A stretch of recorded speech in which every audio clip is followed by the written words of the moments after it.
Al-Kisah, pada suatu hari Abu Nawas hendak melakukan perjalanan pergi ke kampung seberang. Dengan mengendarai keledainya, ia pun memulai perjalanan yang lumayan jauh hingga sampailah ia melewati sebuah desa. Dan kala itu suara azan zuhur berkumandang. Tak ingin meninggalkan kewajibannya sebagai seorang muslim, Abu Nawas segera mendatangi masjid yang ada di desa tersebut. Setibanya di masjid, Abu Nawas langsung mengambil wudhu dan menunaikan sholat dengan tergesa-gesa.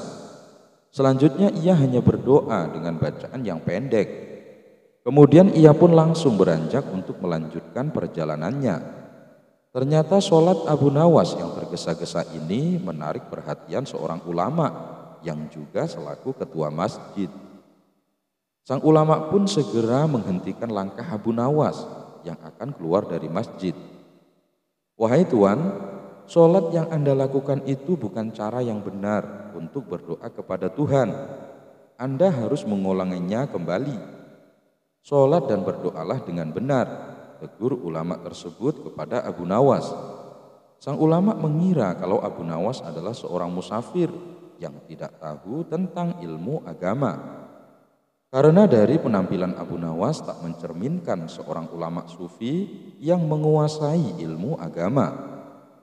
Oleh sebab itulah ia merasa berkewajiban menegurnya agar Abu Nawas menunaikan sholatnya dengan benar. Sedangkan Abu Nawas sendiri juga berniat balik menegurnya, tapi tentunya dengan cara yang konyol. Abu Nawas pun menuruti apa yang diperintahkan sang ulama. Ia kembali menunaikan sholat agak lama dan juga membaca doa yang agak panjang. Ketika Abu Nawas telah selesai, ia segera beranjak meninggalkan masjid. Sang ulama kembali menghentikannya sambil berkata, "Sekarang katakan padaku, tidakkah Tuhanmu akan lebih menghargai sholat dan doamu yang kedua ini dibandingkan sholat dan doamu yang pertama, di mana kamu melakukannya dengan tergesa-gesa?" Abu Nawas menjawab, "Tidak juga." Jawaban Abu Nawas membuat sang ulama kaget. "Kenapa bisa begitu?" tanya sang ulama heran. Kemudian Abu Nawas menjelaskan, "Meskipun sholat dan doaku yang pertama saya lakukan dengan tergesa-gesa, tetapi setidaknya itu saya lakukan untuk Tuhan. Karena sholat pertama yang saya lakukan meskipun tergesa-gesa, tapi kan tidak meninggalkan syarat sahnya sholat. Sedangkan sholat dan doaku yang kedua, itu saya lakukan untuk Anda," jawab Abu Nawas sambil berlalu meninggalkan sang ulama. Seketika sang ulama menjadi malu karena orang yang ia tegur sepertinya lebih menguasai ilmu agama. Sang ulama hanya melihat seseorang dari penampilannya saja. Abu Nawas dituduh mencuri keledai. Hidup bertetangga, kadang ada yang suka dan kadang ada yang kurang suka dengan kita. Itulah yang dialami Abu Nawas. Meskipun dikenal suka menolong, ada saja orang yang tidak suka dengan sosok cerdas dan humoris ini. Sebut saja namanya Abu Jahil. Entah kenapa dia sangat membenci Abu Nawas. Abu Jahil selalu mencari celah untuk memfitnah Abu Nawas. Akan tetapi usahanya selalu gagal. Tentu saja hal ini membuat Abu Jahil makin benci kepada Abu Nawas. Sampai pada suatu ketika, Abu Jahil mempunyai rencana yang licik. Dia akan menjebak Abu Nawas supaya namanya menjadi buruk di mata masyarakat. Esok harinya Abu Jahil mulai mengatur strategi. Ia pergi ke pasar untuk membeli sandal. Sandal yang ia beli sama seperti dengan kepunyaan Abu Nawas. Abu Jahil juga membayar orang suruhan untuk mengambil keledainya sendiri pada malam hari. Setelah malam tiba, Abu Jahil mulai menjalankan aksinya. Dia sengaja menaruh keledainya di depan rumah dan meletakkan sandal yang sama persis dengan sandal Abu Nawas di halaman rumahnya. Tidak lama kemudian datanglah orang bayaran Abu Jahil untuk mengambil keledai di depan rumahnya. Setelah orang bayarannya sudah benar-benar menghilang, Abu Jahil mendadak berteriak, Maling, maling, keledaiku dicuri maling, teriak Abu Jahil pura-pura panik. Sontak teriakan Abu Jahil mengundang perhatian para tetangganya. Mereka lalu berduyun-duyun mendatangi rumah Abu Jahil. Ada apa Abu Jahil? Tanya salah satu tetangganya. Keledaiku dicuri maling, tapi malingnya sempat aku pergoki, jawab Abu Jahil. Kamu berhasil mengenali wajahnya Abu Jahil? Tanya tetangganya yang lain. Enggak sih, karena waktu aku mergoki, malingnya langsung panik dan lari terbirit-birit sampai meninggalkan sandalnya, kata Abu Jahil sambil menunjukkan sandal di halamannya. Loh, ini kok seperti sandal Abu Nawas? Tapi masa iya sih Abu Nawas mencuri keledaimu? Ujar tetangganya tidak percaya. Yah, namanya orang lagi khilaf. Apapun pasti dilakukannya. Apalagi sekarang Abu Nawas sudah lama tidak diberi hadiah Baginda Raja. Pastinya dia tidak punya uang lagi untuk membeli makanan, ucap Abu Jahil memprovokasi. Akibat hasutan Abu Jahil ini, para warga mulai tersulut emosinya. Abu Nawas yang sedang asyik tidur di rumahnya langsung dipaksa dan diarak warga menuju istana. Ada apa ini? Apa yang kalian lakukan? Tanya Abu Nawas bingung. Sudah, kamu diam saja. Kamu harus mempertanggungjawabkan perbuatanmu, tegas Abu Jahil. Dalam hati Abu Jahil berkata, kali ini aku berhasil menjebakmu Abu Nawas. Ia pun tersenyum jahat kepada Abu Nawas.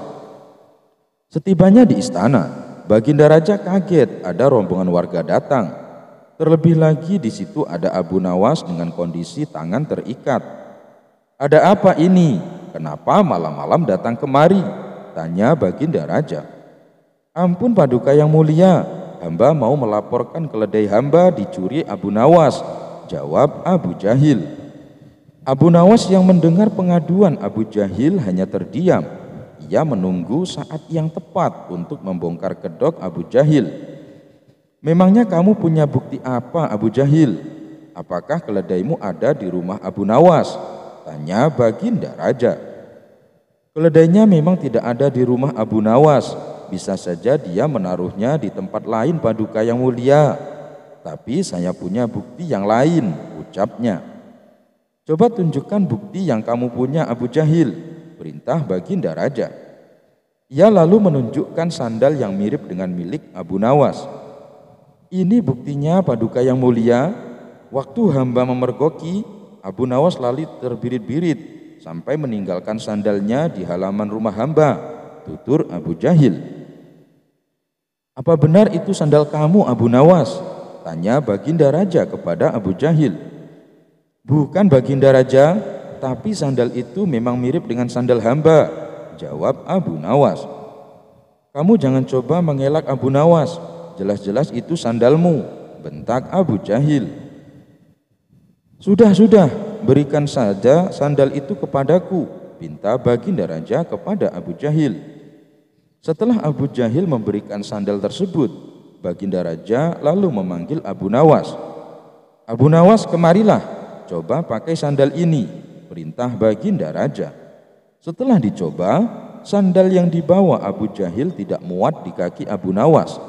Melihat hal itu, Abu Jahil mulai belingsatan. Mukanya pucat dan keringat dingin mulai keluar dari tubuhnya. Ini jelas-jelas bukan sandal Abu Nawas.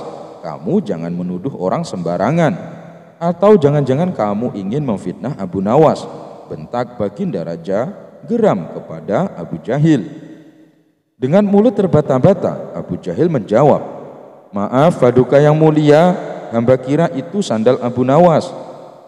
Ternyata Abu Jahil salah perhitungan saat membeli sandal yang mirip dengan sandal Abu Nawas. Abu Jahil tidak mencocokkan dengan ukuran kaki Abu Nawas. Di saat Abu Jahil mulai terbongkar rencana busuknya, Abu Nawas langsung melancarkan aksinya. Begini Paduka yang mulia, sebenarnya Abu Jahil sudah berulang kali mencoba berbuat jahat, tapi rencananya selalu bisa hamba gagalkan, ungkap Abu Nawas. Perkataan Abu Nawas ini juga dibenarkan oleh warga-warga. Benar Baginda, Benar apa yang dikatakan Abu Nawas. Kami sungguh sangat menyesal dan kecewa karena kali ini kami termakan hasutan Abu Jahil. Kami minta maaf Abu Nawas, ucap para warga. Abu Nawas pun memaafkannya karena pada dasarnya mereka hanya termakan hasutan Abu Jahil. Sementara Abu Jahil langsung dimasukkan ke penjara atas perbuatan yang dilakukan. Al-Kisah. Suatu hari Baginda Raja memerintahkan para pengawalnya untuk memanggil Abu Nawas ke istana.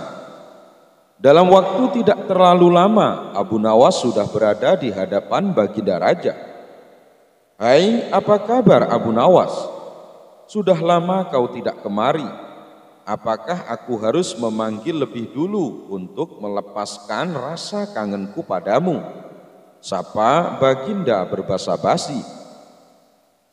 "Kalau Baginda memanggil hamba, pasti ada apa-apanya," ucap Abu Nawas menyindir Baginda Raja. "Benar Abu Nawas, aku dan para menteri yang ada di sini hendak mengajakmu bermain-main sebentar. Santai saja, sekedar untuk menghilangkan stres. Namun demikian, yang namanya permainan tentu saja ada hadiah dan hukumannya. Barang siapa yang bisa melaksanakan perintahku akan dapat hadiah. Sebaliknya, yang gagal tentu saja akan mendapat hukuman." "Apa hadiahnya Baginda Raja? Dan apa pula hukumannya?" tanya Abu Nawas tak sabar lagi mendengarnya. "Hadiahnya sekantung uang dinar emas. Tapi kalau gagal, hukumannya membersihkan kandang kuda selama 3 bulan. Bagaimana? Sesuai kan?"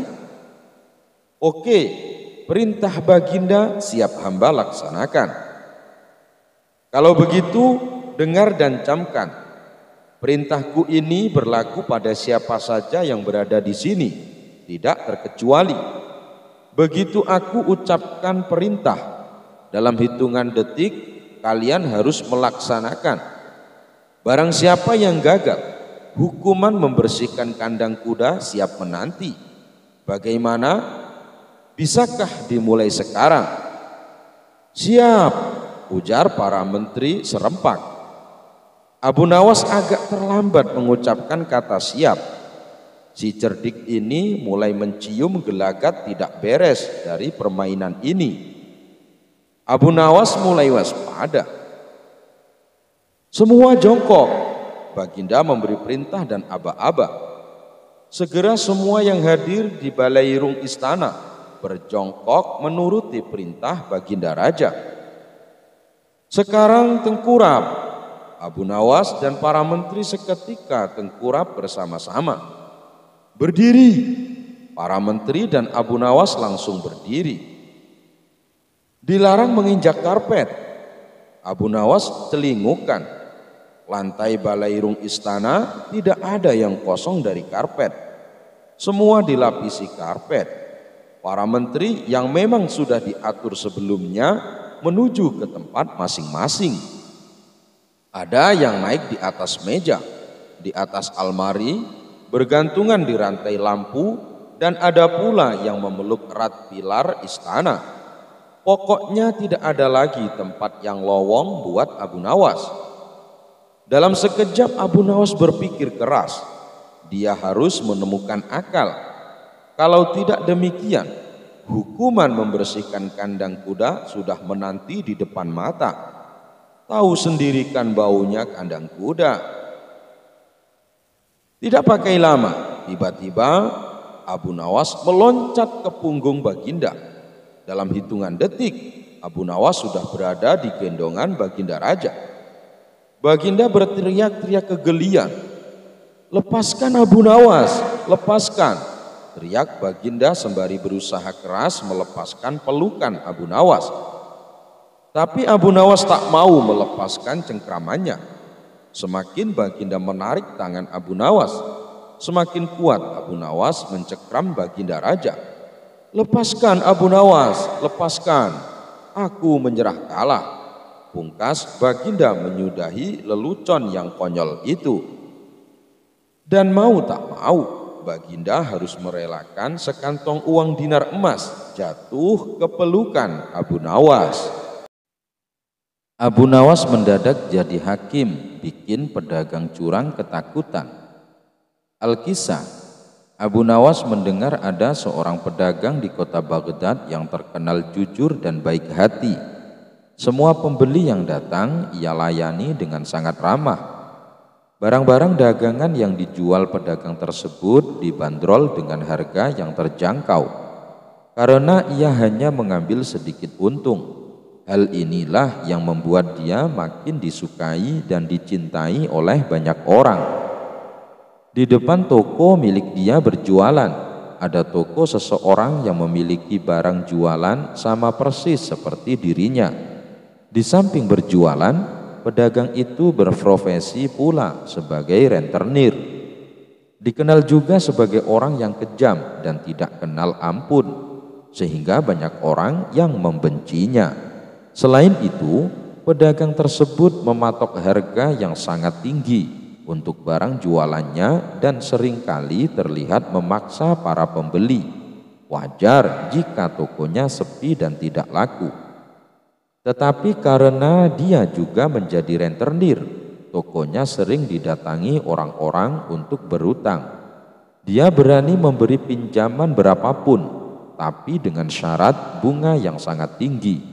Bila telat membayar, rumah si peminjam akan diambil. Sifat kejam itu menjadikan dirinya kaya raya. Hal ini tentu membuat orang-orang makin benci kepadanya karena sifat-sifatnya tersebut. Suatu hari, pedagang sebelumnya yang baik hati membutuhkan modal untuk memperbesar usahanya. Ia pun mendatangi si pedagang kejam untuk meminjam uang. Si pedagang kejam yang sudah lama memendam rasa benci menggunakan kesempatan ini untuk berbuat jahat. Dia tidak meminta rumah sebagai jaminan, tetapi meminta yang di luar nalar. Aku bersedia meminjamkan uang kepadamu, tapi kau harus mengembalikannya 2 kali lipat. Apabila kau tidak mengembalikan tepat waktu, aku berhak memotong daging bagian mana saja di tubuhmu seberat 1 kilogram, kata si pedagang kejam. Mendengar syarat yang diminta si pedagang kejam, pedagang baik hati pun merasa terkejut dan heran. Kenapa harus daging tubuhku? Bukankah kau biasanya meminta rumah untuk dijadikan jaminannya? Tanya si pedagang baik hati. Kalau kau tidak mau, ya sudah, tidak usah. Aku juga tidak memaksamu, balas si pedagang kejam dengan ketus. Dikarenakan sedang membutuhkan uang, si pedagang baik hati itu akhirnya menerima syarat berat tersebut. Adapun surat perjanjian dipegang oleh si pedagang kejam. Beberapa bulan kemudian, nasib nahas menghampiri si pedagang baik hati. Ia mengalami kebangkrutan, barang dagangannya banyak yang tidak laku. Lalu hari yang ditentukan untuk mengembalikan uang kepada si pedagang kejam pun tiba. Si pedagang baik hati pun tidak mampu membayarnya. Sesuai perjanjian, kau harus memberiku 1 kilogram daging, bagian mana saja dari tubuhmu yang aku inginkan, ujar si pedagang jahat. Bagaimana kalau masalah ini kita selesaikan di pengadilan, karena permintaanmu tidak wajar, usul si pedagang baik hati. Si pedagang kejam pun menyetujui. Berangkatlah mereka berdua ke Tuan Hakim. Di depan Tuan Hakim, si pedagang jahat menyerahkan surat perjanjian yang telah disepakati mereka berdua. Tuan Hakim, hamba meminta hak hamba sesuai perjanjian, tetapi dia enggan mematuhinya, kata si pedagang kejam mengadu. Lalu daging bagaimana yang kau inginkan? Tanya Tuan Hakim. Saya menginginkan daging bagian lehernya, jawab si pedagang jahat. Tentu saja keinginan si pedagang bengis itu membuat terkejut, sebab dalam pemikiran Tuan Hakim, si pedagang kejam sama saja ingin membunuh pedagang baik tersebut. Tetapi kalau Tuan Hakim menolak, maka dirinya akan dianggap tidak adil karena ada bukti surat perjanjian di antara keduanya. Lantaran bingung, Tuan Hakim sengaja menunda-nunda perkara ini sampai berhari-hari, hingga setiap hari si pedagang jahat mendatangi Tuan Hakim untuk menuntaskan perkara ini. Kasus pun sampai telinga masyarakat dan menjadi bahan pembicaraan mereka. Kasus ini juga terdengar oleh Abu Nawas. Sosok cerdas dan humoris itu pun segera mendatangi Tuan Hakim.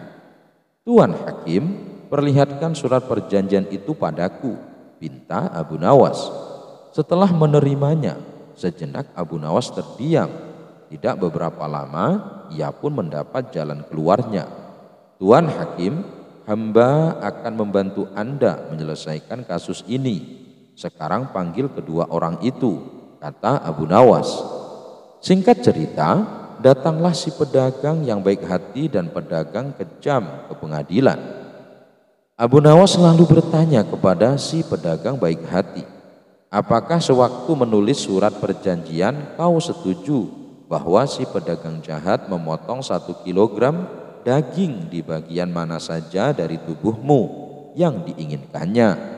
"Ya, Tuan Abu Nawas," jawab si pedagang yang baik hati. "Lalu apa yang kau harapkan dari kasus ini?" tanya Abu Nawas lagi. "Aku hanya ingin keputusan yang terbaik, Tuan Abu Nawas," jawab si pedagang baik hati dengan pasrah. Setelah bertanya kepada si pedagang baik, Abu Nawas lalu bertanya kepada Tuan Hakim, "Wahai Tuan Hakim, izinkan hamba dalam kasus ini untuk menjadi hakim," pinta Abu Nawas. "Silahkan Abu Nawas, sekarang kau yang menjadi hakimnya," jawab Tuan Hakim istana. "Menurutku tidak ada yang salah dalam polemik ini. Si pedagang keji berhak meminta haknya, yaitu menuntut daging 1 kilogram dari tubuh si pedagang baik hati yang dia mau. Dan itu harus dilakukan saat ini juga," ujar Abu Nawas. Hal ini tentu membuat kaget Tuan Hakim. Dia kira Abu Nawas akan membela si pedagang baik hati tersebut. Sedangkan si pedagang jahat merasa puas dan senang karena dendamnya terbalaskan. "Bagaimana yang kau inginkan?" tanya Abu Nawas. "Aku menginginkan bagian lehernya," jawab si pedagang jahat dengan bangga. "Baik, permintaanmu dikabulkan. Tuan Hakim, tolong ambilkan pisau untuknya," pinta Abu Nawas. Dengan berat hati, Tuan Hakim menyerahkan pisau kepada si pedagang kejam. "Kau boleh memotong leher si pedagang baik hati itu, tetapi tidak boleh kurang atau lebih dari 1 kilogram. Kalau kurang atau lebih, maka kau harus dibunuh dan harta kekayaanmu akan disita oleh negara," kata Abu Nawas. Spontan si pedagang kejam pun terkejut dengan pernyataan Abu Nawas. Ia berpikir, mana mungkin hanya 1 kali memotong dapat 1 kilogram daging. Si pedagang jahat pun terdiam sejenak. "Kenapa kau diam saja? Bukankah keinginanmu segera tercapai?" tanya Abu Nawas. "Maaf Tuan Abu Nawas, hamba tidak bisa. Hamba ingin mencabut tuntutan hamba," ujar si pedagang jahat dengan suara ketakutan. Akhirnya si pedagang kejam pulang dengan perasaan takut, sedangkan si pedagang baik hati mengucapkan terima kasih kepada Abu Nawas karena sudah menyelamatkannya. Abu Nawas memantati Baginda Raja. Pada suatu sore, ketika Abu Nawas ke warung teh, kawan-kawannya sudah lebih dulu berada di sana. Ternyata mereka sengaja menunggu Abu Nawas.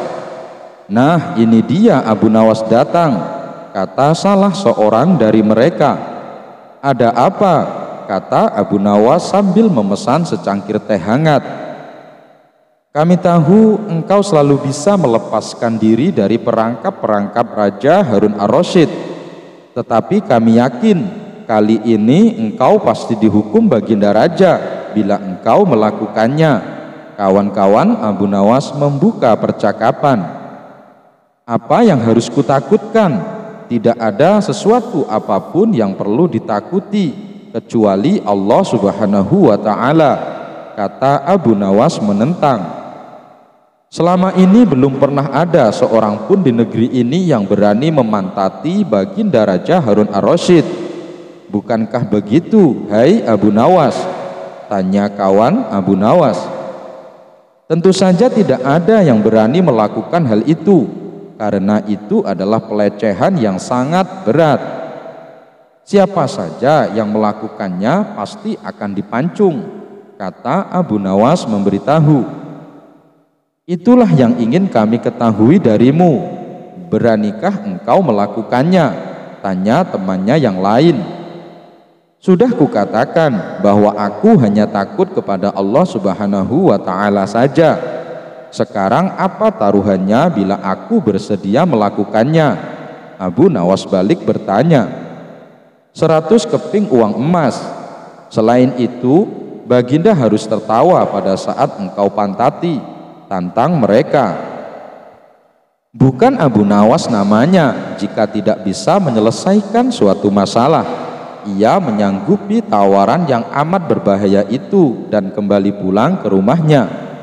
Kawan-kawan Abu Nawas merasa tidak yakin Abu Nawas sanggup untuk memantati baginda dan membuat baginda raja tertawa. Karena tantangan ini sangat berat, maka kali ini Abu Nawas pun harus berhadapan dengan algojo pemenggal kepala. Minggu depannya, baginda Raja Harun ar-Rasyid akan mengadakan jamuan kenegaraan. Para menteri, pegawai istana, dan orang-orang dekat baginda diundang, termasuk juga Abu Nawas. Abu Nawas merasa hari-hari berlalu dengan cepat karena ia harus menciptakan jalan keluar yang paling aman bagi keselamatan lehernya dari pedang algojo. Tetapi bagi kawan-kawan Abu Nawas, hari-hari terasa amat panjang karena mereka sudah tidak sabar menunggu pertaruhan yang amat mendebarkan itu. Persiapan-persiapan di halaman istana sudah dimulai. Baginda Raja menginginkan acara itu akan digelar dengan meriah. Baginda tidak ingin mengecewakan para tamunya, terkhusus untuk raja-raja dari negeri sahabat yang datang. Akhirnya hari yang dijanjikan telah tiba. Semua tamu sudah datang, kecuali Abu Nawas. Kawan-kawan Abu Nawas yang menyaksikan dari jauh merasa kecewa karena Abu Nawas tidak hadir. Namun ternyata mereka keliru. Abu Nawas bukan tidak datang, tetapi terlambat, sehingga Abu Nawas duduk di tempat yang paling belakang. Ceramah-ceramah yang mengesankan mulai disampaikan oleh para ahli pidato. Kemudian giliran baginda Raja Harun ar-Rasyid menyampaikan pidatonya. Setelah menyampaikan pidato, baginda melihat Abu Nawas duduk sendirian di tempat yang tidak ada karpetnya. Karena merasa heran, baginda Raja bertanya, "Mengapa engkau tidak duduk di atas karpet?" "Paduka yang mulia, hamba haturkan terima kasih atas perhatian baginda. Hamba sudah merasa bahagia duduk di sini," kata Abu Nawas. "Wahai Abu Nawas, majulah dan duduklah di atas karpet, nanti pakaianmu kotor karena duduk di atas tanah," baginda Raja menyarankan. "Ampun tuanku yang mulia, sebenarnya hamba ini sudah duduk di atas karpet," jawab Abu Nawas dengan santai.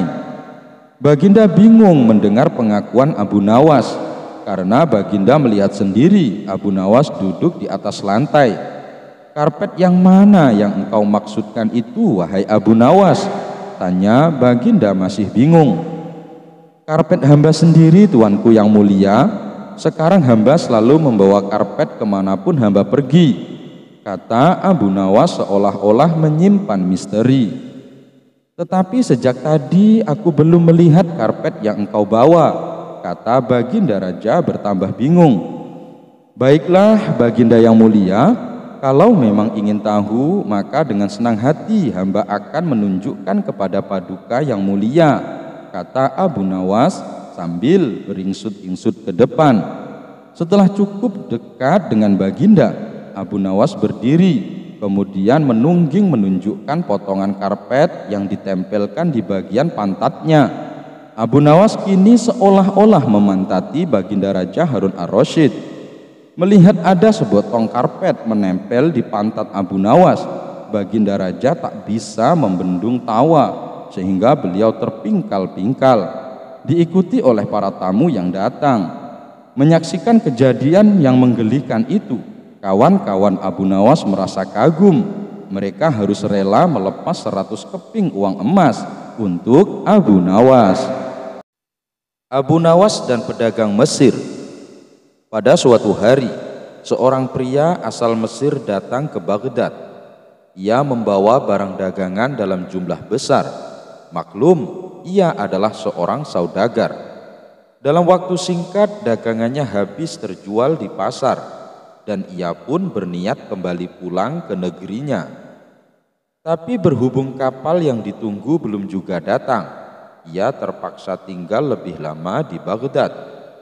Pada suatu malam, ia bermimpi menikah dengan seorang putri anak seorang penghulu Baghdad dengan mahar yang nilainya sangat tinggi. Merebaklah cerita mimpi itu ke segala penjuru hingga sampai terdengar oleh Tuan Hakim. "Benarkah engkau bermimpi mengawini anak gadisku?" tanya Tuan Hakim setelah ia berhasil menemukan pedagang asal Mesir tersebut di sebuah penginapan. "Benar Tuan Hakim," jawab si pedagang Mesir. "Kalau begitu kamu harus membayar mahar untuk anakku," ujar Tuan Hakim. "Tapi Tuan, mana mungkin saya harus membayar mahar? Ini kan hanya mimpi," sergah si pedagang Mesir. Tuan Hakim itu pun merampas semua harta milik si pedagang Mesir tersebut, kecuali pakaian yang dikenakannya. Ia kemudian mengusirnya dari tempat itu. Sebagai orang asing, si pedagang itu tidak tahu harus mengadukan musibah yang merundungnya kemana dan kepada siapa. Akhirnya ia jadi sinting. Ia pun menjadi pengemis untuk makan sehari-hari. Pada suatu hari, ia lewat di depan rumah seorang perempuan tua penjual kopi. Penjual kopi itu pun jatuh kasihan melihat kondisi orang Mesir tersebut. "Hai, engkau dari mana?" tanyanya. "Aku dari Mesir membawa dagangan kemari, tetapi semua hartaku habis dirampas oleh Tuan Hakim. Kalau demikian, sebaiknya engkau menemui Abu Nawas dan ceritakan musibah yang menimpamu itu. Semoga ia bisa membantumu," ujar si ibu tua. Singkat cerita, pedagang Mesir yang malang itu pun pergi menemui Abu Nawas dan menceritakan kemalangan yang menimpanya dengan nada mengiba. Ketika itu Abu Nawas sedang mengajar murid-muridnya di rumahnya. Kata Abu Nawas, "Hai anak muda, bersediakah kamu melaporkan kisahmu ini kepada Sultan Harun ar-Rasyid? Bolehkah aku menceritakan segala sesuatunya secara jujur kepadamu, Sultan? Di mana kamu tinggal, supaya aku mudah mencarimu?" tanya Abu Nawas lagi. "Di rumah ibu tua penjual kopi, dialah yang menampung dan memberiku makan," ujarnya. Begitu pedagang asal Mesir itu pergi, Abu Nawas mengumpulkan murid-muridnya. "Sekarang kalian semua boleh pulang, tetapi malam nanti kembalilah kemari sambil membawa cangkul, kapak, batu, dan bakul," katanya. Tentu saja murid-muridnya heran. "Aneh guru kita ini, apa yang akan diperbuatnya malam nanti?" pikir mereka sambil berjalan pulang. Malam harinya setelah para muridnya berkumpul kembali, Abu Nawas pun berseru, "Hai kamu semua, pergilah ke rumah Tuan Hakim, lalu hancurkan rumahnya. Kalau ada yang bertanya, jangan kamu pedulikan, tetapi katakan bahwa aku yang menyuruh kalian melakukan hal itu." Maka di kegelapan malam itu berbondong-bondonglah murid Abu Nawas menuju rumah Tuan Hakim untuk melaksanakan perintah menghancurkan rumah. Tentu saja penghuni rumah terkejut bukan main, sementara ia sedang dibuai mimpi indah. "Siapa yang menyuruh menghancurkan rumahku?" tanya Tuan Hakim. "Guru kami, yaitu Abu Nawas," jawab mereka serempak. Orang-orang kampung yang melihat itu berusaha mengusir anak-anak itu, tetapi tidak berhasil. Mereka melempari batu oleh murid-murid Abu Nawas. Di selain itu, jumlah orang kampung sangat kecil dibandingkan jumlah murid Abu Nawas. Siang harinya, Tuan Hakim melaporkan peristiwa itu kepada Sultan Harun ar-Rasyid, yang kemudian memerintahkan memanggil Abu Nawas. Abu Nawas pun kemudian memanggil pandangan asal Mesir itu. Mereka bertiga menghadap ke istana. "Mengapa engkau menyuruh menghancurkan rumah penghulu?" tanya Sultan Harun ar-Rasyid. "Ya tuanku, kami suruh para murid menghancurkan rumah Tuan Hakim, karena dalam mimpinya Tuan Hakim menyuruh kami menghancurkan rumahnya," jawab Abu Nawas. "Hai Abu Nawas, bolehkah mimpi dilaksanakan? Hukum mana yang engkau pakai?" tanya Sultan Harun ar-Rasyid. "Mohon maaf yang mulia, hukum yang kami pakai ialah hukum Tuan Hakim." Mendengar jawaban itu, Tuan Hakim tidak bisa berbuat apa-apa. Ia hanya tertunduk lesu dan membisu sampai terdengar titah sang sultan. "Abu Nawas, coba jelaskan maksud perkataanmu tadi." "Ya tuanku, ada seorang pedagang Mesir datang ke negeri ini. Pada suatu malam, ia bermimpi menikah dengan anak Tuan Hakim dengan mahar yang jumlahnya banyak sekali. Kabar itu didengar oleh Tuan Hakim. Lalu ia menemui si pedagang Mesir dan meminta mahar anak gadisnya itu. Tentu saja si pedagang Mesir tidak bersedia menyerahkan mahar, karena pernikahan itu hanya mimpi. Tapi Tuan Hakim malah merampas seluruh harta si pedagang Mesir, kecuali baju yang dikenakannya. Tuan Hakim tidak mengingkari laporan Abu Nawas. Ia hanya membisu, lidahnya keluh. "Di mana pedagang Mesir itu?" tanya Sultan Harun ar-Rasyid. Pedagang Mesir itu pun datanglah menghadap Sultan Harun ar-Rasyid. "Hai pedagang Mesir, ceritakan kembali pengalamanmu selama engkau berdagang di negeriku ini," titah Sultan Harun ar-Rasyid. Pedagang itu pun menyembah dan menceritakan kembali semua pengalamannya selama berdagang di Baghdad. Mendengar cerita itu, Sultan murka dan memecat Tuan Hakim serta mengurungnya di penjara. Sultan juga merampas harta benda Tuan Hakim dan memberikannya kepada si pedagang Mesir. Abu Nawas berjualan sandal ajaib. Al-Kisah. Di kampung tempat tinggal Abu Nawas, lama-kelamaan membuatnya merasa tidak nyaman karena banyaknya orang yang menumpuk-numpuk harta dengan menghalalkan segala cara. Hal ini membuat Abu Nawas kesal karena sebagai seorang ulama, dirinya berpikir bahwa hal itu bertentangan dengan ajaran agama. Untuk menghentikan perbuatan buruk tersebut, Abu Nawas memutar otaknya mencari ide yang tepat guna menyadarkan banyak orang. Setelah berpikir panjang, akhirnya Abu Nawas menemukan sebuah ide cemerlang, yaitu sandal ajaib. Dengan mengambil peralatan sederhana, berangkatlah Abu Nawas ke pasar untuk gelar tikar untuk menjual sandal-sandalnya. "Sandal ajaib, sandal ajaib, sandal ajaib, sandal ajaib," kata Abu Nawas berkali-kali di pasar. Kemudian muncullah salah seorang pemuda yang melihat-lihat barang dagangan Abu Nawas. "Silahkan tuan, tuan mau mencari apa?" tanya Abu Nawas. "Aku mau mencari sandal yang bisa mengubah hidupku yang miskin," jawab pemuda itu. "Apa maksud tuan?" tanya Abu Nawas.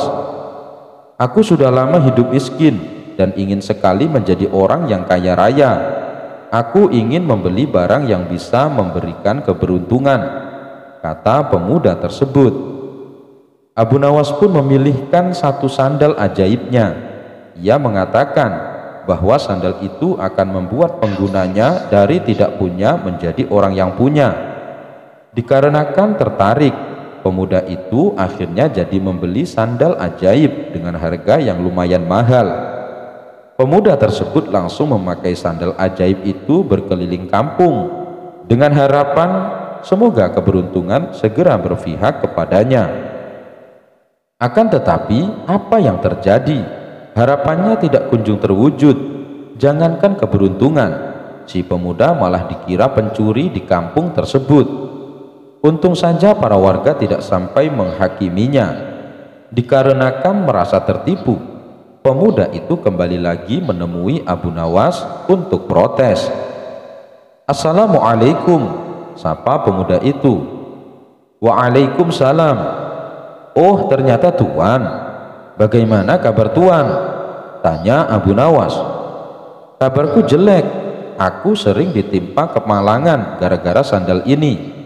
Padahal dulu kau mengatakan kalau sandal ini bisa mendatangkan keberuntungan, bisa menjadi kaya dan terkenal. Tapi mana buktinya?" protes pemuda tersebut.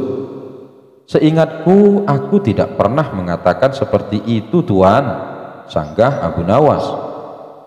"Aku hanya mengatakan bila Tuan pada mulanya orang yang tidak punya, maka dengan membeli sandal ini Tuan akan menjadi orang yang punya. Buktinya sekarang Tuan sudah memiliki sandal ajaib ini," jawab Abu Nawas. Begitu mendengar penuturan Abu Nawas, pemuda ini hanya bisa diam. Ia menyadari bahwa dirinya sedang salah tafsir. "Lalu mengapa kau mengatakan bahwa sandal ini ajaib?" tanya si pemuda. "Karena merek sandal ini adalah ajaib. Sandal ajaib ya sandal ajaib," jawab Abu Nawas. Akhirnya pemuda itu pergi begitu saja tanpa sepatah kata pun. "Tunggu Tuan, aku ingin mengatakan sesuatu kepada Tuan. Mungkin saja akan ada manfaatnya," kata Abu Nawas. "Jangan percaya kepada barang ajaib, karena percaya pada sesuatu selain Tuhan bisa membuat syirik dan akan mendapat kesusahan di dunia dan akhirat kelak. Buktinya sebagaimana yang Tuan alami ini. Oleh karena itu, segeralah bertobat kepada Tuhan," kata Abu Nawas. Mendengar nasihat Abu Nawas, pemuda itu menyadari kesalahannya. Ternyata banyak sekali hal-hal yang bisa membawa pada perbuatan yang dimurkai Tuhan. Mulai saat itulah pemuda itu bertobat kepada Tuhan. Wallahu a'lam bishawab. Abu Nawas berjualan garam. Musim kemarau yang berkepanjangan membuat Abu Nawas bingung untuk bercocok tanam. Sebelumnya ia sudah berusaha menanam kentang, tapi karena tidak adanya hujan, maka panen kentang yang diperoleh sangat mengecewakan. Tak ingin mengalami kerugian untuk kedua kalinya, hingga akhirnya ia mencoba berusaha menjual garam. Keinginannya itu ia sampaikan kepada istrinya. "Wahai istriku, aku ingin jualan garam. Bagaimana pendapatmu?" kata Abu Nawas. "Berdagang garam itu bagus, tapi apa kamu sudah tahu di mana belanja garam yang murah?" tanya istrinya. "Ngapain harus beli? Saya akan mencarinya di laut. Tuhan sudah memberikan secara cuma-cuma dan tugas kita adalah berusaha," ujar Abu Nawas. Esok paginya Abu Nawas bersiap-siap untuk pergi ke laut. Setelah menempuh perjalanan agak lama, sampailah ia di tepian pantai. Kemudian Abu Nawas berhasil membuat garam selama seminggu lamanya. Air laut dikumpulkan menjadi beberapa tempat.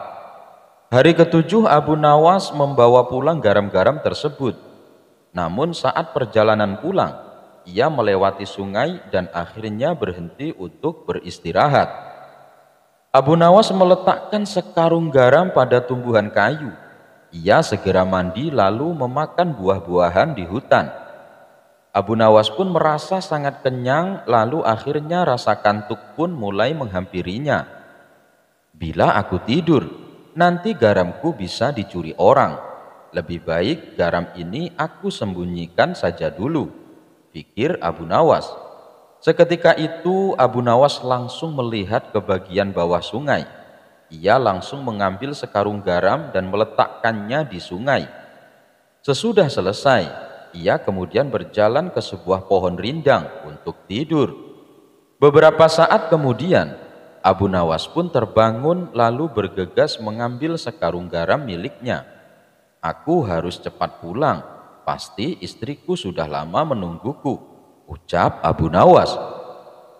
Setibanya di rumah, Abu Nawas terdengar berteriak memanggil sang istri.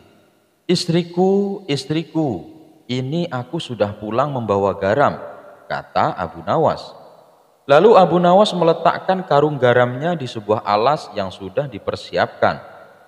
"Mana garamnya?" tanya sang istri. Di mana ya tadi aku letakkan?" "Di dalam karung." "Wah, ternyata benar garamku dicuri orang sewaktu aku tidur tadi. Padahal aku sudah sembunyikan di tempat yang aman," tutur Abu Nawas. "Memangnya engkau sembunyikan di mana karungnya?" tanya sang istri kembali. "Aku sembunyikan di dalam sungai," jawab Abu Nawas. Sang istri hanya bisa menggelengkan kepala mendengar perkataan suaminya itu. Abu Nawas singgung politikus jual-jual agama. Lama sudah Abu Nawas tidak bertemu Baginda Raja. Ia sangat merindukan kebersamaan dengan rajanya itu. Biasanya dalam 1 bulan, Abu Nawas sampai 4 kali dipanggil ke istana untuk menemani sang raja, untuk berbincang-bincang bersama. Namun sudah hampir 1 tahun, Baginda Raja belum juga memanggilnya ke istana. Hingga terbesik dalam benak Abu Nawas jika Baginda Raja sudah melupakan dirinya. Sebenarnya Abu Nawas bisa saja langsung datang ke istana dan menemui sang Baginda Raja. Sebab Abu Nawas merupakan salah satu orang yang diberi keistimewaan khusus oleh sang raja. Tetapi kalau Abu Nawas bertemu raja tanpa ada kepentingan, ia khawatir para menteri kerajaan akan berprasangka buruk padanya. Untuk bertemu sang raja, Abu Nawas kemudian terpikir dan bergegas menuju ke pasar. Sesampainya di pasar, Abu Nawas mulai memasuki toko demi toko. Hampir semua toko yang dihampiri oleh Abu Nawas, semuanya terdiam dan heran. Sebab Abu Nawas hendak menawarkan sesuatu yang menurut orang tidak wajar, yakni agama. Di salah satu toko, Abu Nawas bertanya, "Apakah toko ini menjual agama?" Tentu saja si pemilik toko heran. "Kalau di sini tidak menjual agama, maka saya ingin menjual agama. Harganya cukup 1 dinar. Apakah kamu berminat?" ungkap Abu Nawas. Begitulah seharian Abu Nawas menawarkan agama ke para pemilik toko. Kemudian Abu Nawas berteriak-teriak di tengah pasar sambil berucap, "Agama, agama, ada yang mau membeli agama." Sontak hal tersebut membuat kaget orang di pasar. Banyak yang menuduhnya telah ateis.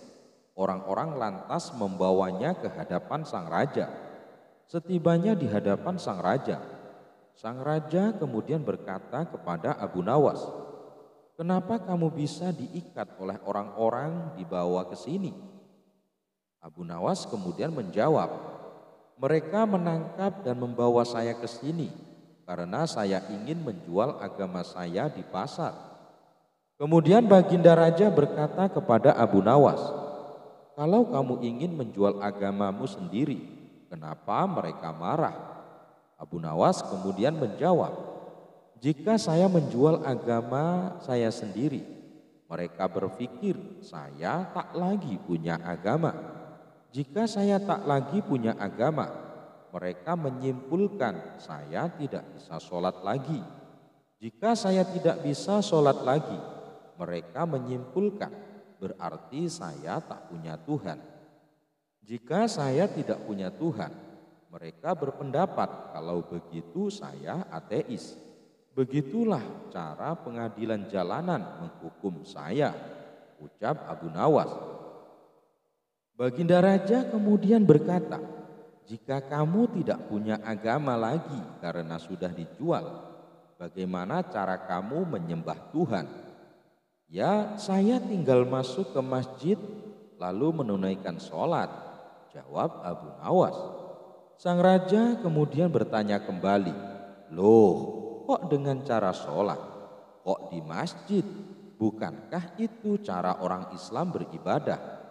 Berarti kamu masih punya agama, Abu Nawas, padahal kamu sendiri sudah menjual agamamu. Abu Nawas kemudian bertanya, lantas kalau begitu apa arti agama? Baginda Raja kemudian menjawab bahwa agama adalah seperangkat ajaran yang datang dari langit yang mengajarkan seluruh umat manusia untuk selalu berbuat baik. Mengganggu orang lain sekecil apapun adalah perbuatan tidak baik. Jika setiap orang beragama berbuat baik, maka tatanan hidup bersama umat manusia akan baik dengan sendirinya. Karena tak seorang pun merasa terganggu dengan kehadiran orang lain akibat ajaran agama yang dijalankannya. Kemudian Baginda Raja mencontohkan rukun Islam, mulai dari syahadat, sholat, puasa, zakat, sampai ibadah haji. Semuanya ditujukan untuk kebaikan manusia. Tujuan sholat adalah mencegah perbuatan keji. Jika ia telah melaksanakan sholat, tapi masih berbuat mungkar, maka sholatnya perlu dipertanyakan. Begitu pula dengan puasa yang mengajarkan kita berempati kepada kaum miskin. Sedangkan zakat sendiri sudah pasti disalurkan untuk memperdayakan fakir miskin. Bahkan predikat haji merupakan predikat pribadi yang penuh kebaikan sosial. Jadi begini Abu Nawas, orang yang beragama sesungguhnya selalu melahirkan kebaikan untuk orang lain. Terlebih dalam ajaran agama Islam, kita dilarang memutuskan silaturahmi dengan orang baik, apalagi terhadap sesama muslim. Setelah Baginda Raja menjelaskan pandangannya terkait agama, Abu Nawas tersenyum penuh bahagia. Kalau boleh tahu apa ancamannya bila memutuskan silaturahmi? Tanya Abu Nawas. Orang yang memutuskan silaturahmi tidak mendapatkan rahmat dari Allah. Itulah tujuan saya kemari Baginda Raja, jawab Abu Nawas, agar saya bisa terus menjalin silaturahmi dengan paduka yang mulia. Lantas apakah kamu masih ingin menjual agama? Tanya sang raja. Abu Nawas kemudian bertanya pada sang raja, wahai raja, siapa sih sebenarnya orang yang pantas menjual agama? Kalau menurut saya, orang yang pantas menjual agama adalah orang yang memanfaatkan agama untuk kepentingan pribadinya. Dengan sikap Abu Nawas berkata, tepat sekali paduka, seperti halnya para pejabat dan politikus. Meskipun yang dilakukan oleh Abu Nawas terlihat konyol, tetapi maksud dan tujuannya benar-benar penuh makna. Lebih-lebih di zaman yang seperti ini, banyak orang yang tanpa ragu, apalagi menjelang pilihan umum. Banyak yang menggunakan atau memanfaatkan agama demi kepentingan politik. Agama tidak lagi dimaknai sebagai jalan spiritual atau prinsip hidup yang mampu membuat kebaikan kepada sesama. Sebagaimana yang disampaikan oleh sang raja, bahwa agama seperangkat ajaran yang datang dari langit yang mengajarkan seluruh umat manusia untuk selalu berbuat baik. Jika agama sudah kehilangan ruh spiritualnya sebagai jalan hidup, maka sudah benar apa yang dilakukan oleh Abu Nawas.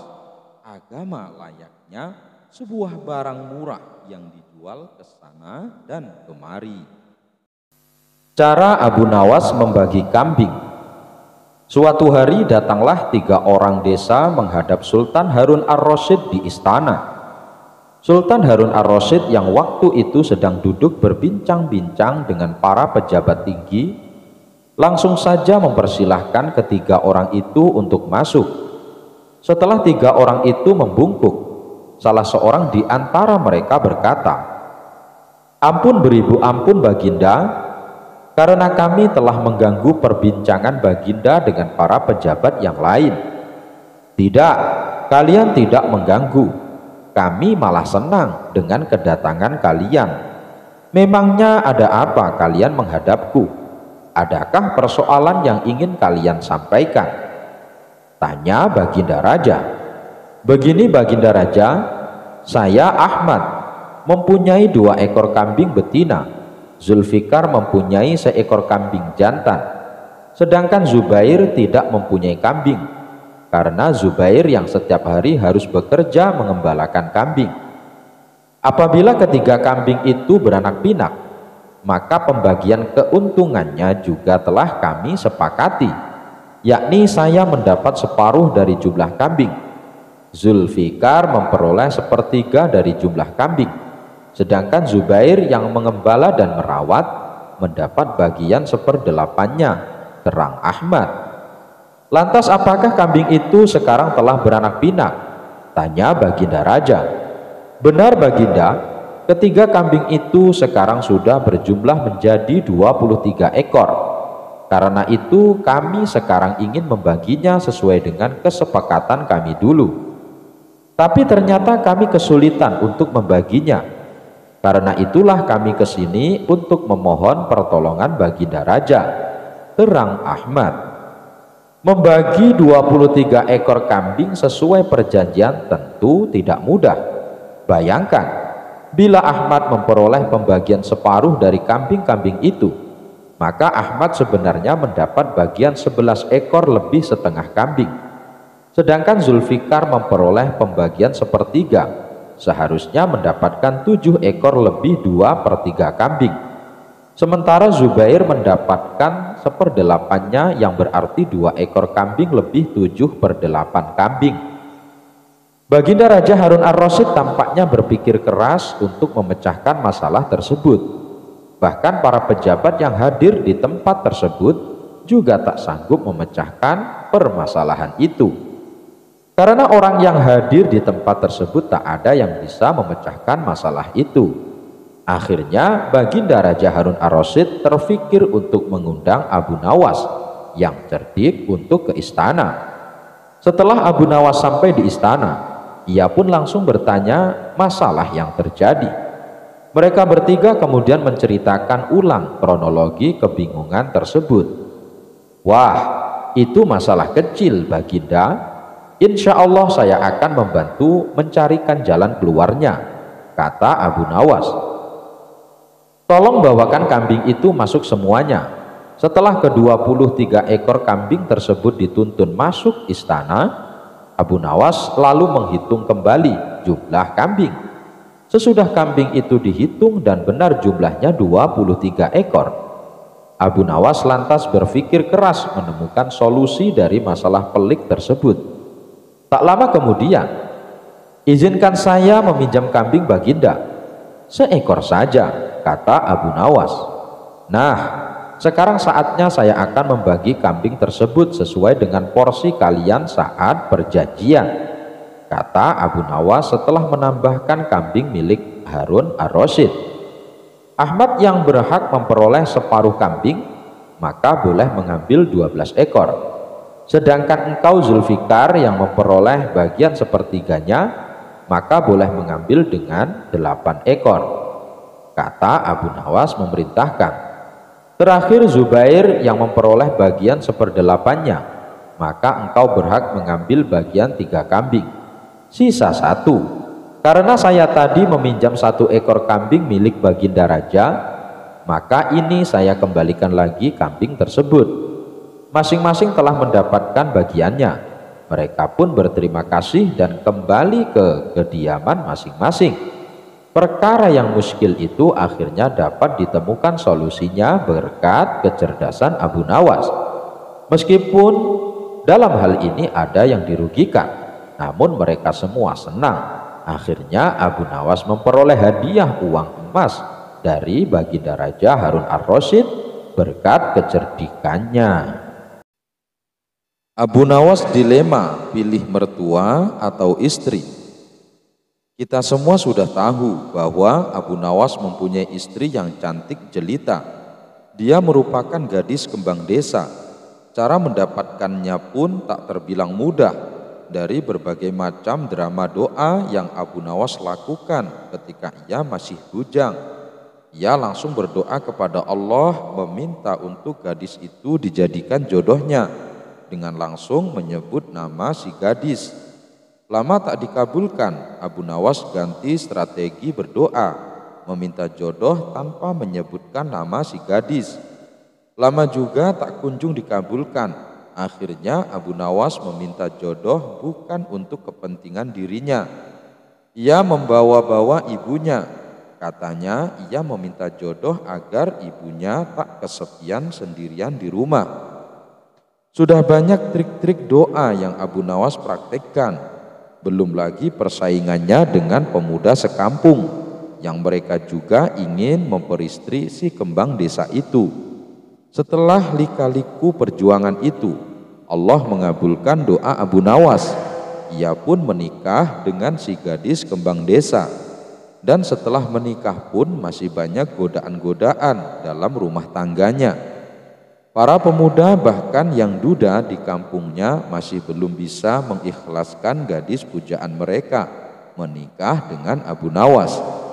Mereka masih tetap menggoda istri Abu Nawas ketika sedang sendirian. Ada lagi kisah tentang seorang saudagar kaya dari negeri seberang yang ingin membeli istri Abu Nawas. Tapi semua itu bisa Abu Nawas atasi dengan akal cerdiknya. Selain cobaan-cobaan dari luar, ada juga cobaan yang datang dari dalam rumah tangga Abu Nawas. Memang kecerdikan dan kekonyolan Abu Nawas sangat menghibur.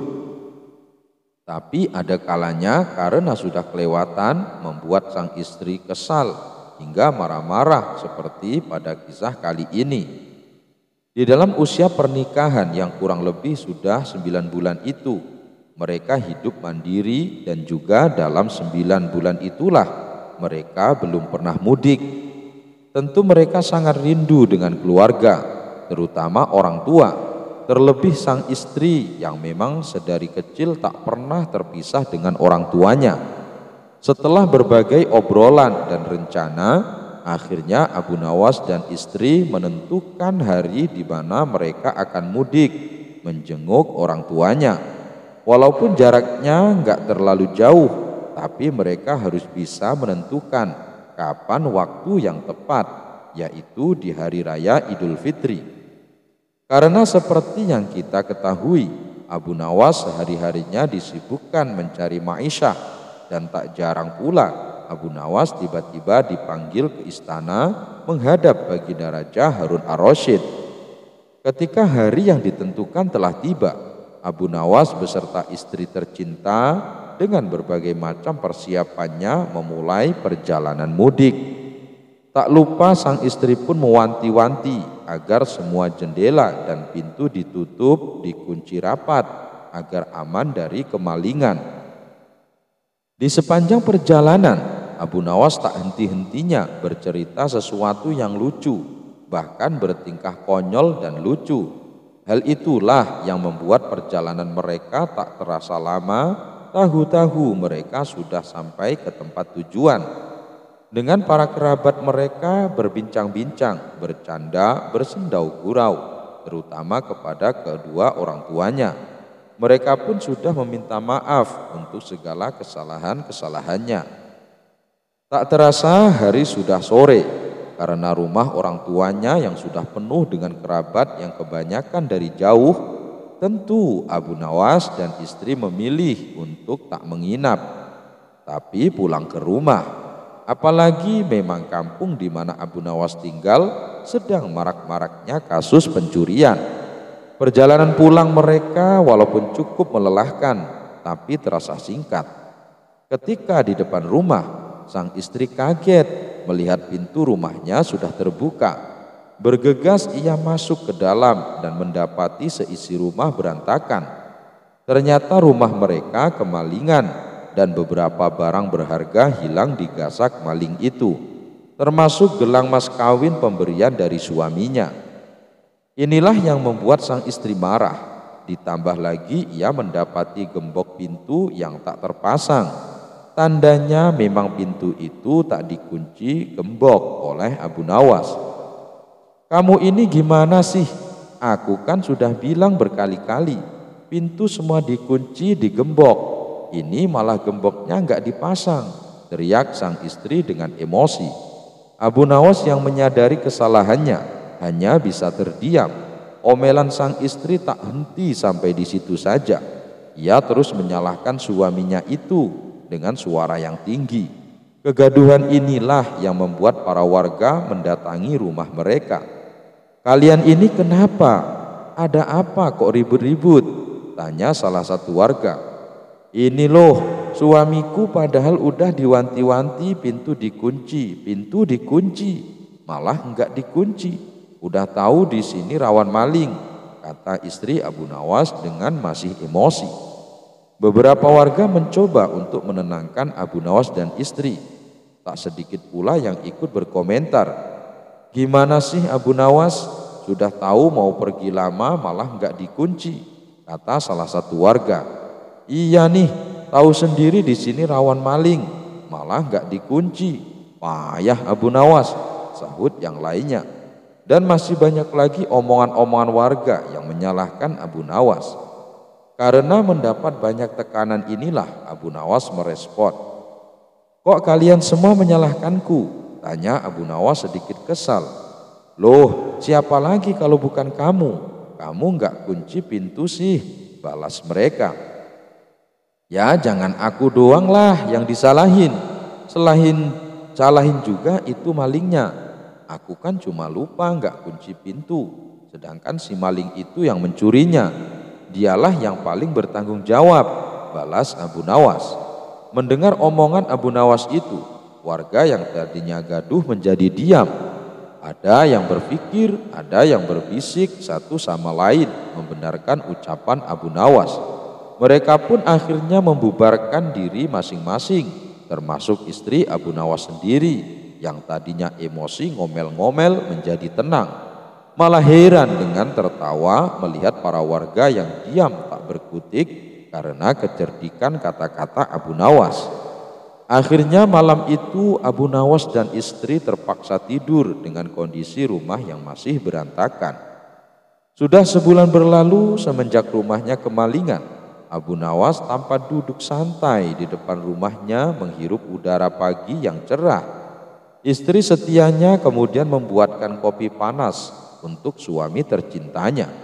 Setelah hari agak menjelang siang, sang istri lantas siap-siap pergi belanja ke pasar. Dan karena sebulan lalu rumahnya sempat dimasuki pencuri, sang istri lalu berpesan kepada Abu Nawas, "Suamiku, ingat ya, awasi terus pintu rumah penuh kewaspadaan. Jangan sampai lengah, jangan biarkan seorang pun yang tak kamu kenal masuk ke dalam rumah.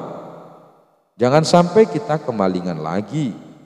Setelah menyeruput kopi panas, Abu Nawas menjawab, "Tenang istriku, jangan khawatir, aku akan selalu mengawasi pintu kita." Maka pergilah sang istri belanja ke pasar. Beberapa saat kemudian datanglah mertua Abu Nawas. Abu Nawas dengan sigap langsung menyambut kedatangan mertuanya itu. "Abu Nawas, mana istrimu?" tanya sang mertua. "Dia lagi belanja ke pasar," jawab Abu Nawas. "Oh ya sudah, aku cuma mau ngabarin, nanti sore kita sekeluarga akan ke sini. Susul istrimu dan katakan kepadanya kalau nanti sore jangan pergi kemana-mana," tutur sang mertua. Begitu mertuanya pergi, Abu Nawas mulai berpikir, "Istriku menyuruhku untuk menjaga pintu, sedangkan mertuaku menyuruh aku menyusul istriku." Abu Nawas pun menjadi bingung karena tak mungkin bisa menjalankan dua amanat tersebut sekaligus. Sedangkan ia tak mau disebut sebagai suami yang tak bertanggung jawab. Ia juga tak mau disebut sebagai menantu yang tidak berbakti kepada mertuanya. Setelah bingung memikirkan jalan keluarnya, Abu Nawas akhirnya membuat satu keputusan yang cukup berani. Ia melepaskan pintu dari engselnya, kemudian menggotongnya dan pergi menyusul istrinya di pasar.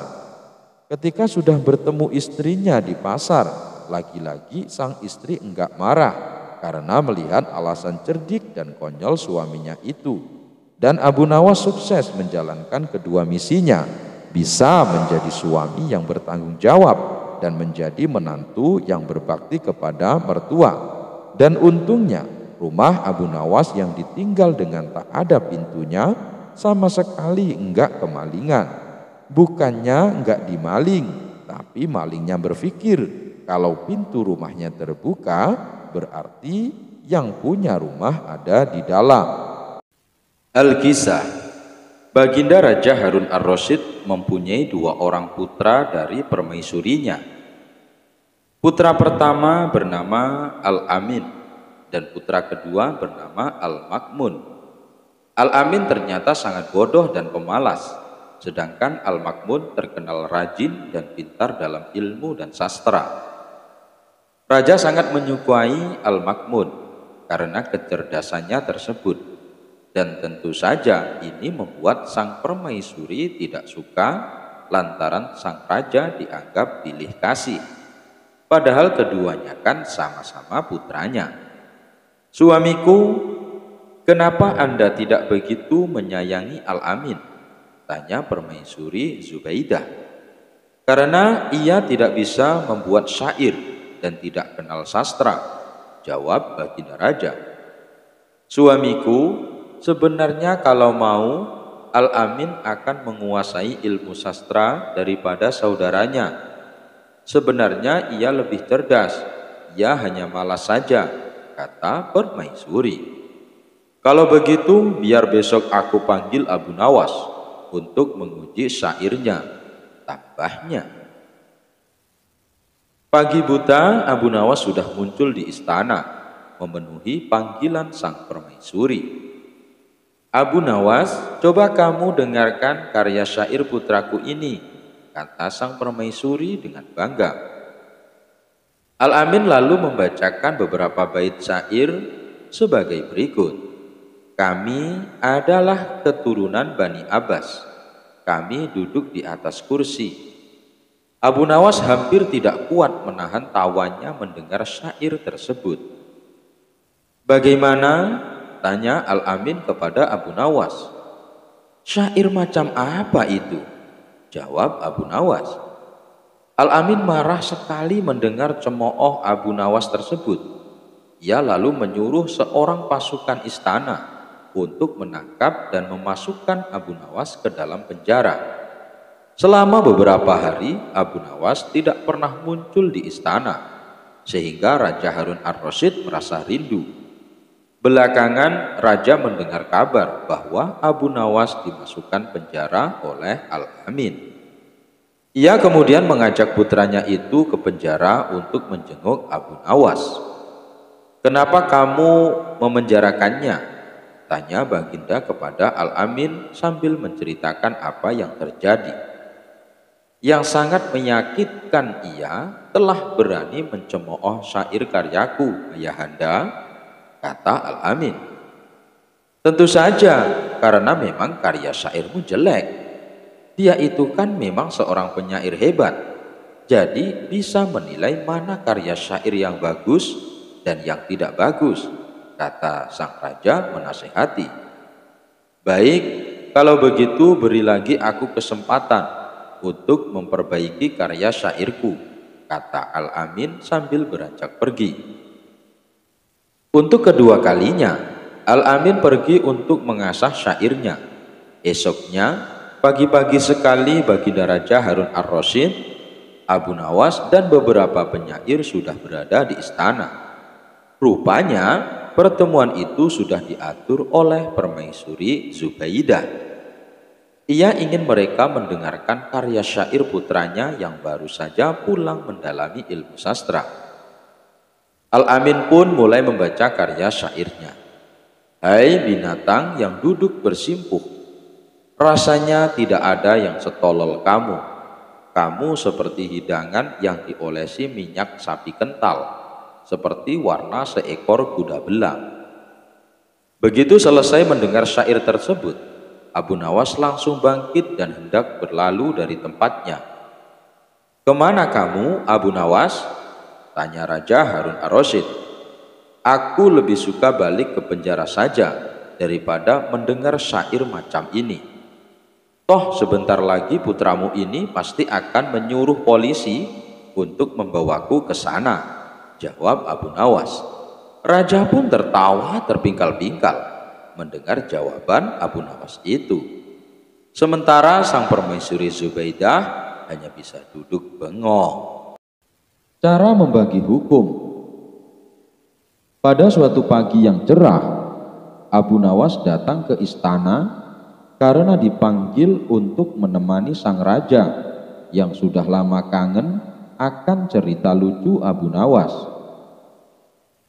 Mereka berbincang-bincang dengan riang gembira.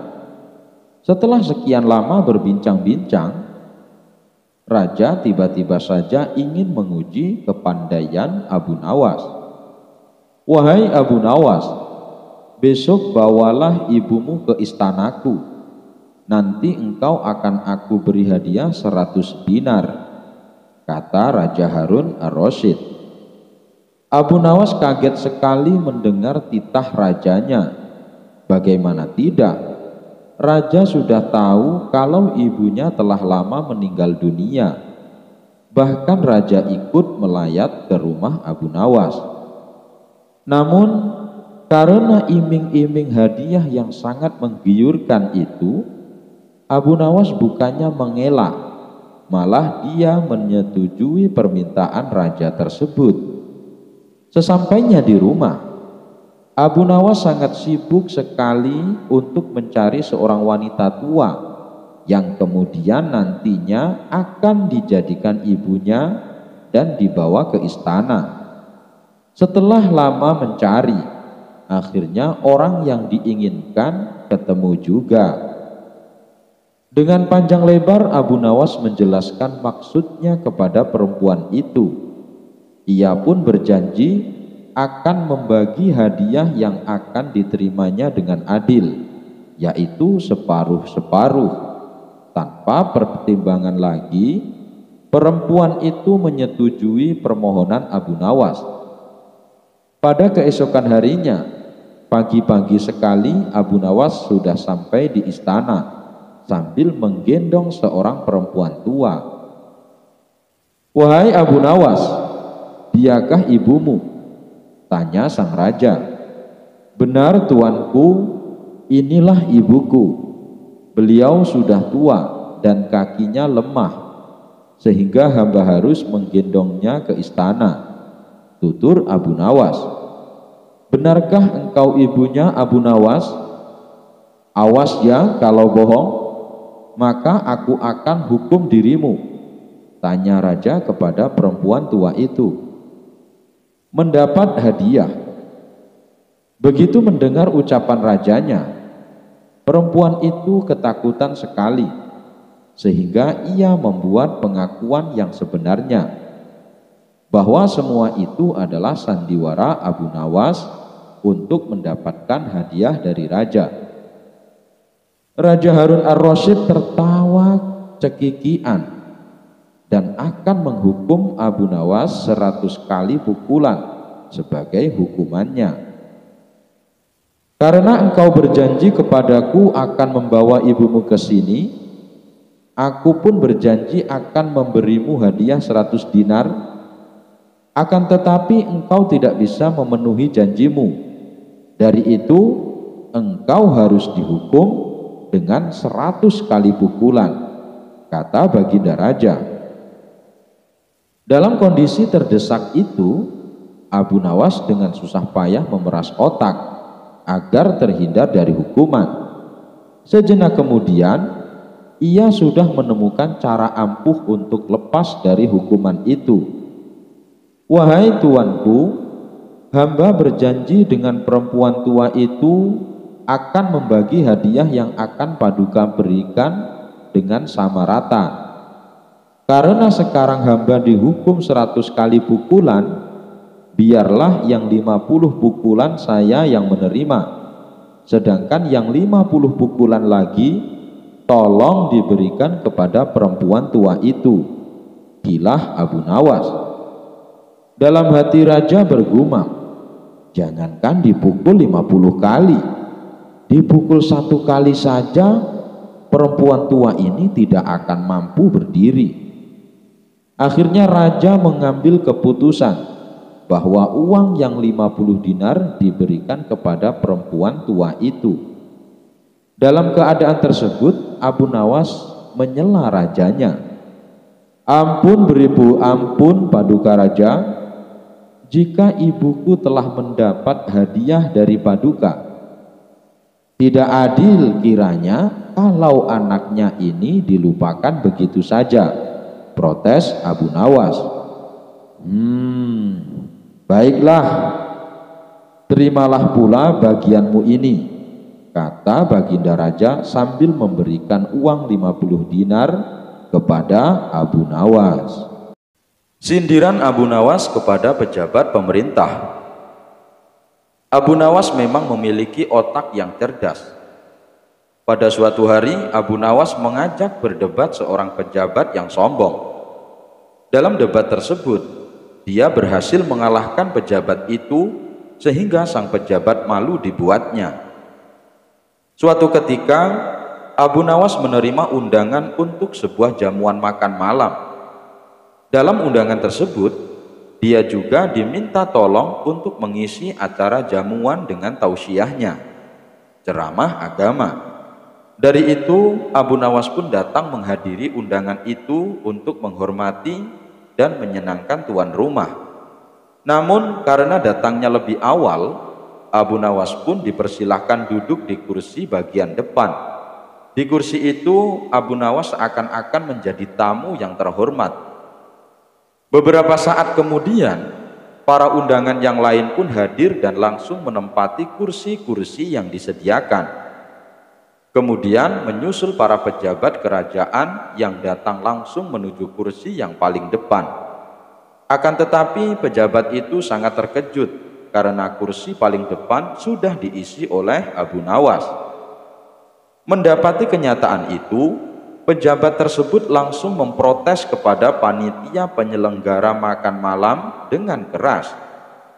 Kenapa saya yang lebih terhormat berada di belakang dan justru Abu Nawas itu berada di depan? Protes pejabat. Pertanyaan Bapak seharusnya ditanyakan langsung kepada Abu Nawas sendiri, kata Abu Nawas.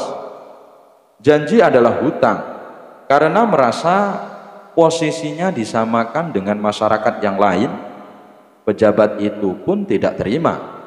Ia berjalan ke depan menuju Abu Nawas dan berbisik bahwa yang pantas duduk di kursi itu adalah dirinya yang merupakan pejabat kerajaan.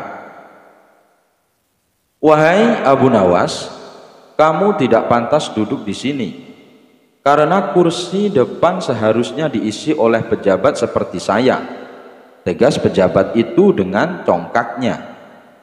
Mendapatkan teguran sombong dan merendahkan itu, Abu Nawas mulai angkat bicara. Maka terjadilah perdebatan sengit di antara mereka. Cukup menghebohkan untuk semua yang hadir di acara tersebut. Saudara pejabat yang terhormat, pada kenyataannya Anda itu tidak lebih dari seorang pesulap, kata Abu Nawas dengan suara cukup lantang. Wah, tidak bisa begitu. Saya adalah pejabat kerajaan, bukan pesulap, cetus pejabat. Semua tamu undangan yang hadir menjadi tegang.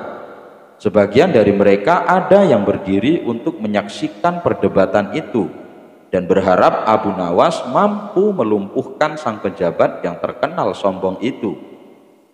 Sekalipun saya adalah pesulap, tapi ketika naik panggung, saya bisa bertindak sesuai janji. Saat saya berjanji mengubah sapu tangan menjadi kelinci, maka bin salabim, sapu tangan itu benar-benar berubah menjadi kelinci, terang Abu Nawas.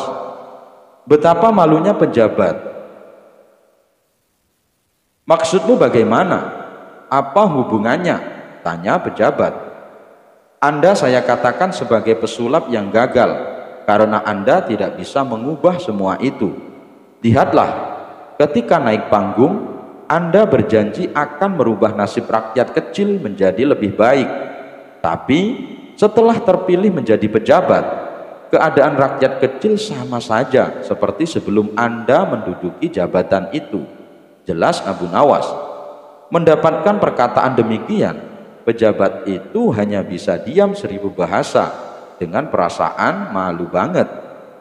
Kepalanya pun hanya bisa tertunduk seakan tidak tahan dengan perkataan Abu Nawas yang telah memalukan dirinya di hadapan orang banyak. Nah, kalau begitu mana yang lebih baik dan lebih pantas duduk di kursi paling depan? Tanya Abu Nawas dengan penuh percaya diri. Tanpa membalas sepatah kata pun, pejabat itu langsung kembali mundur, menempat kursi belakang di mana tempat dirinya duduk semula.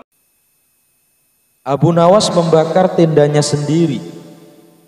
Entah kenapa hari itu Baginda Raja merasakan jenuh.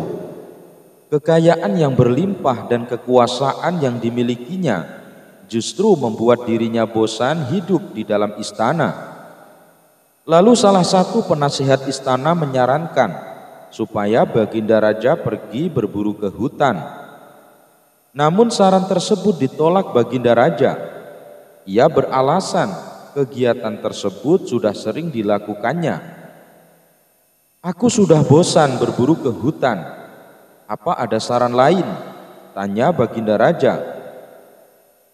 Sebenarnya apa Paduka yang membuat Paduka bosan? Tanya balik penasihat istana.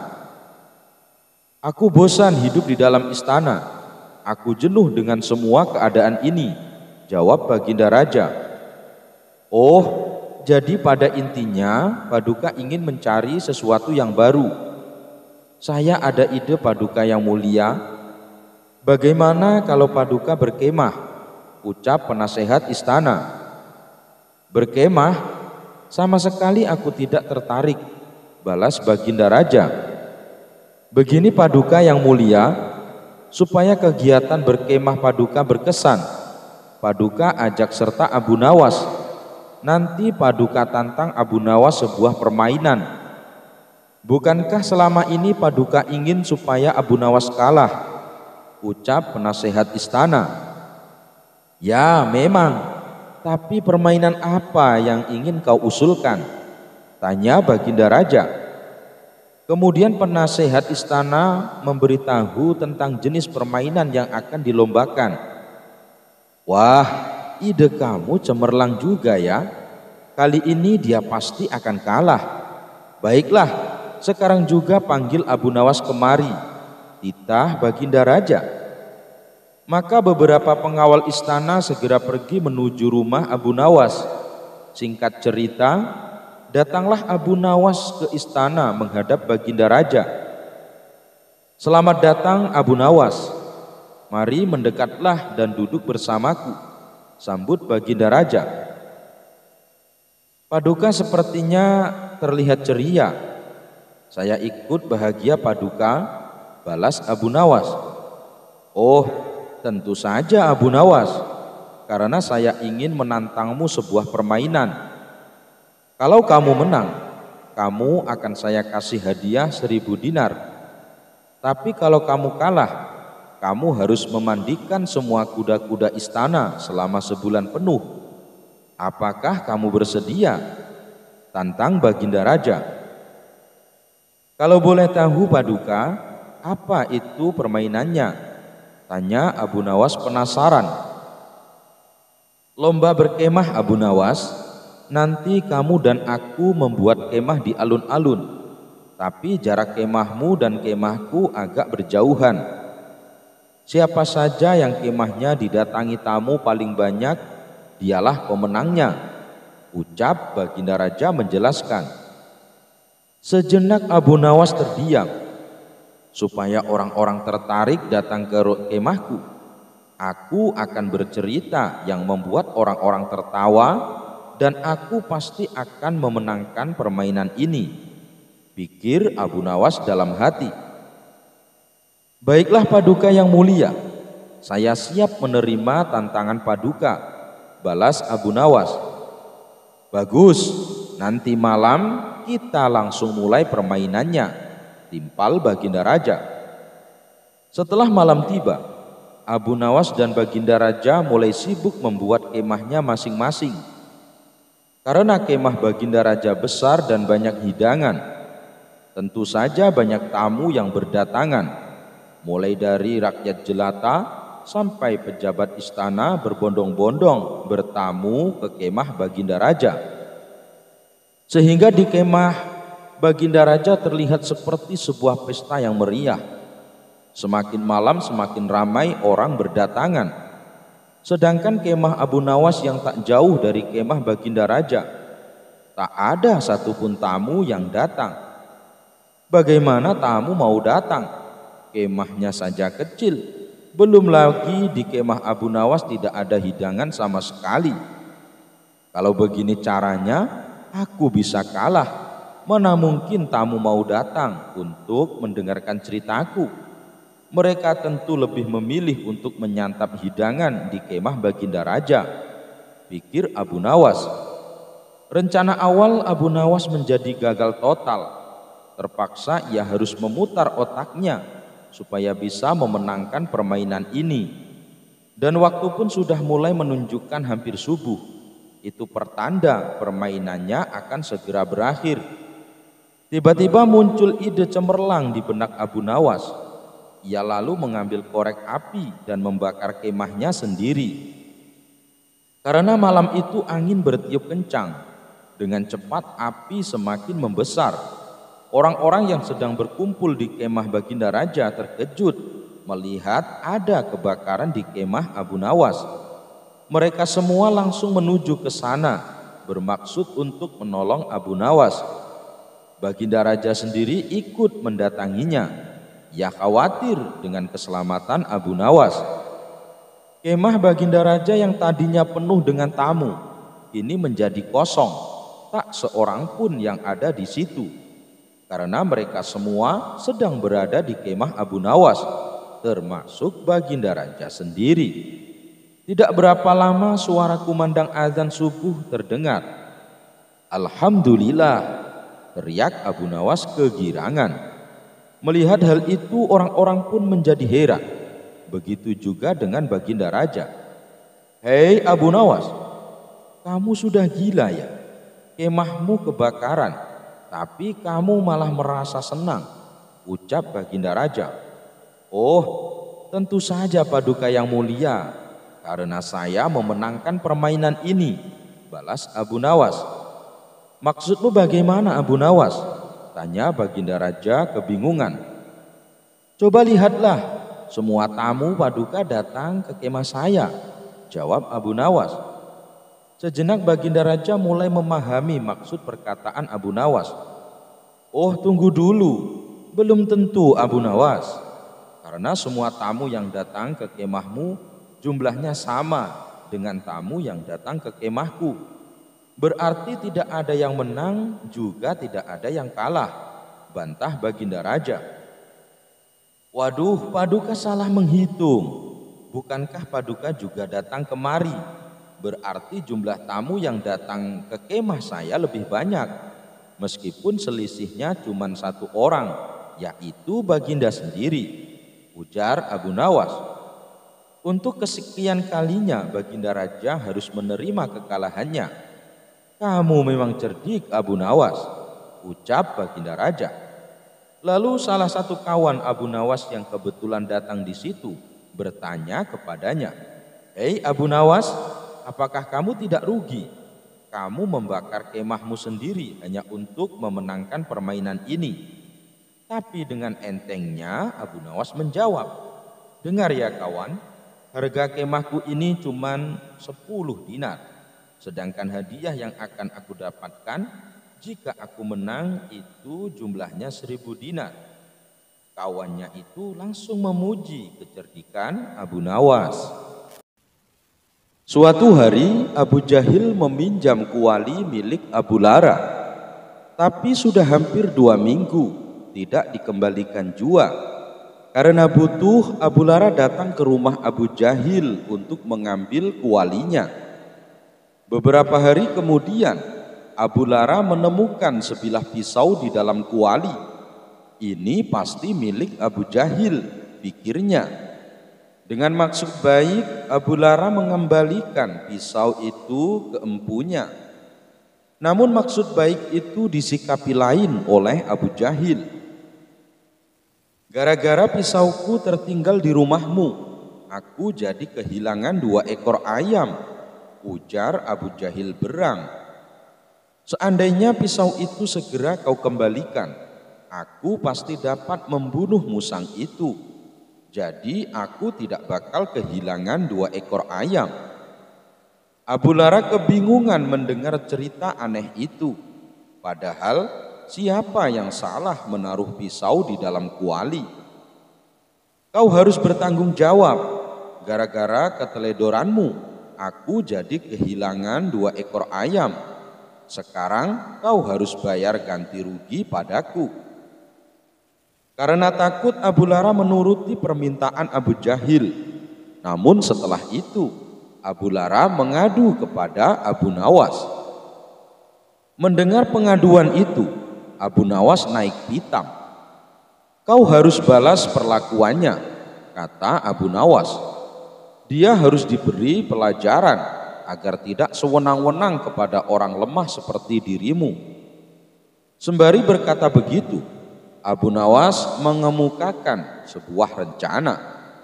Abu Lara hanya manggut-manggut saja menuruti gagasan Abu Nawas. Beberapa hari kemudian, penduduk Baghdad dikejutkan dengan berita besar. Abu Lara tiba-tiba gila. Segala tabib telah didatangkan, tapi tak satu pun yang bisa menyembuhkannya. Abu Nawas membawanya ke istana menghadap Baginda Raja Harun ar-Rasyid. Baginda Raja Harun ar-Rasyid terhenyak melihat kedatangan Abu Nawas dan Abu Lara. Baginda pun bertanya kepada Abu Nawas, "Mengapa Abu Lara tiba-tiba jadi gila? Barangkali kau tahu penyebabnya," tanya Baginda kepada Abu Nawas. "Ini gara-gara Abu Jahil," jawab Abu Nawas memotong pertanyaan Baginda Raja. "Dialah yang menyebabkan Abu Lara menjadi gila. Lebih baik Baginda Raja panggil saja Abu Jahil ke sini, biar hamba buktikan kalau dia yang menjadi penyebab kegilaan Abu Lara." Baginda Raja pun segera mengutus pengawalnya untuk memanggil Abu Jahil ke istana. Dalam waktu singkat, Abu Jahil sudah hadir memenuhi panggilan Baginda Raja. "Abu Jahil, apa benar kau penyebab Abu Lara menjadi gila?" tanya Baginda Raja. Abu Jahil tertegun sejenak. Dia heran dengan tuduhan itu. "Apa dasarnya hamba dituduh menjadi penyebab kegilaan Abu Lara?"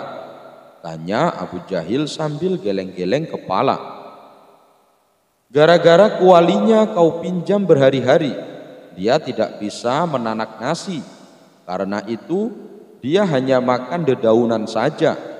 Akibatnya dia menjadi gila seperti sekarang ini," sambar Abu Nawas menjelaskan. Mendengar penuturan Abu Nawas, Abu Jahil tertawa terbahak-bahak. "Apa hubungannya kuali dengan sakit gila? Kalau tidak ada kuali, Abu Lara bisa menanak nasi dengan gantang atau lainnya. Masa karena tidak ada kuali, dia tidak bisa menanak nasi? Lagi pula, mana ada orang tidak makan nasi jadi gila? Apa tidak ada cerita lebih lucu lagi?" kata Abu Jahil. "Ada," potong Abu Nawas cepat. "Hanya gara-gara pisau ketinggalan di periuk tetangga. Ada orang yang tidak bisa membunuh musang. Akibatnya tetangganya itu disuruh membayar ganti rugi karena 2 ekor ayamnya mati dimakan musang. Apa tidak ada alat lain untuk membunuh musang?" Mendengar penuturan Abu Nawas, Baginda Raja Harun ar-Rasyid merasa penasaran. Dia pun bertanya kepada Abu Nawas, Siapa yang berbuat seperti itu, Abu Nawas? Tanyakan saja pada Abu Jahil, jawab Abu Nawas. Apa? Abu Jahil yang berbuat seperti itu? Baginda berpaling ke arah Abu Jahil. Abu Jahil hanya menundukkan kepala karena ketakutan. Akhirnya Abu Lara yang tampil menjelaskan segalanya. Dia menceritakan semua kejadian dari awal sampai akhir. Mendengar penuturan Abu Lara, kini giliran Baginda Raja yang tertawa terbahak-bahak. Jadi, ternyata kau tidak gila, Abu Lara, celetuk Baginda dengan senyum yang menyeringai. Mana ada orang gila bisa bercerita seruntut itu? Pasti Abu Nawas yang mengajarimu, tanya Baginda Raja. Betul Baginda, jawab Abu Lara. Tanpa akal Abu Nawas, Baginda pasti tidak tahu kalau ada hambanya yang sewenang-wenang seperti Abu Jahil. Oh, kalau Abu Jahil itu urusanku nanti, celetus Baginda Raja. Sekarang kalian pulanglah, biar Abu Jahil kerja di sini dulu untuk membantu pegawaiku membersihkan kandang kuda. Mungkin 5 bulan cukup untuk menyiksanya. Suatu hari Abu Nawas diundang ke istana untuk menghadap Baginda Raja. Raja Harun ar-Rasyid bertitah, "Wahai Abu Nawas, aku punya misi yang harus engkau taklukkan." "Misi apa itu yang mulia?" tanya Abu Nawas. "Begini, engkau tahu kan negeri kita ini punya teluk yang luas, tapi sayang, tidak pernah ada satu orang pun yang sanggup menyeberangi teluk itu. Apakah engkau mau berenang ke sana?" titah Raja Harun ar-Rasyid. Tantangan berat tersebut sengaja diberikan kepada Abu Nawas, mengingat raja sangat paham kalau salah satu rakyatnya itu pasti bisa berenang menyeberangi teluk dengan kecerdasannya. Sambil menggerutu, Abu Nawas menjawab, "Yang mulia, hamba bukan perenang yang baik, tetapi jika memang yang mulia yakin, maka hamba siap melakukannya." Usai pertemuan itu, Abu Nawas pulang dan dibuat stres lantaran ia tidak memiliki kemampuan berenang. Keesokan harinya, Abu Nawas berjalan ke pantai sambil memandangi luasnya lautan. Dalam hati kecilnya bersuara, sulit untuk berenang ke sana. Tetapi dalam kekalutannya itu, ia melihat setumpukan pakaian anak-anak yang tergeletak di pinggir pantai. Ia kemudian bertanya, "Di mana anak-anak ini?" Lalu Abu Nawas pun pulang dengan wajah sumringah karena ia telah mendapat ide cemerlang. Pagi buta keesokan harinya, Abu Nawas langsung berangkat ke pantai dengan membawa pakaian ganti. Sesampainya di pantai, Abu Nawas meletakkan pakaiannya, sepatu beserta cincin yang biasa ia kenakan. Setelah itu, Abu Nawas langsung kembali pulang ke rumahnya, tidak berenang sebagaimana seharusnya. Tidak berselang lama setelah Abu Nawas pulang, Baginda Raja datang ke pantai bersama sejumlah ajudannya. Mereka dibuat terkejut karena menemukan pakaian Abu Nawas tergeletak di pinggir pantai. "Luar biasa orang ini," gumam Baginda Raja. Meski demikian, beberapa ajudan raja ada yang tidak yakin jika Abu Nawas benar-benar berenang menyeberangi lautan. Mereka akhirnya pergi mendatangi rumah Abu Nawas untuk memastikan keberadaannya. Sayang, di rumah Abu Nawas, rombongan raja tersebut hanya bertemu dengan istrinya yang menceritakan keberadaan Abu Nawas. Kemarin ia bercerita kalau ia akan berenang menyeberangi teluk. Dia berkata bahwa Yang Mulia memerintahkannya melakukan demikian. Sebenarnya saya tidak tega membiarkannya pergi karena saya tahu ia bukan perenang yang baik," kata istrinya dengan nada sedih. Sejurus kemudian salah seorang pegawai istana datang kepada Baginda Raja dan menyampaikan sebuah kabar bahwa Abu Nawas telah ditemukan oleh nelayan. Abu Nawas lalu dijemput oleh rombongan raja di tepi pantai dengan keadaan pura-pura pingsan. Melihat Abu Nawas tidak berdaya, Baginda Raja kemudian berupaya membangunkannya. Beruntung senyuman manis Abu Nawas setelah tersadar membuat lega Baginda Raja, karena Abu Nawas selamat dari maut. "Engkau hebat, Abu Nawas," kata Raja Harun ar-Rasyid.